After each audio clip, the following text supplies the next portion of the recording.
Nous avons vu le pasteur ainsi que le secrétaire général de la SENCO aller voir le chef de l'État, voir d'autres acteurs politiques, à l'instar de Fayoulou, de l'opposition. Ils se sont rendus à Goma, voir Kagame. Ils se sont rendus aussi en Europe pour rencontrer les membres du FCC. Pour eux, la solution passe par le dialogue.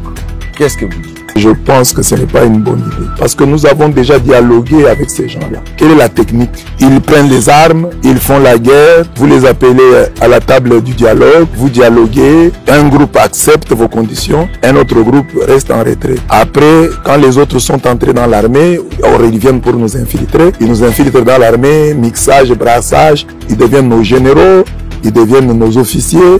Et ça va continuer. C'est depuis 30 ans qu'on dialogue. On n'a jamais résolu le problème. Quelle est la racine du problème? C'est le Rwanda qui veut nos terres. Et il y a des Rwandais qui le disent clairement.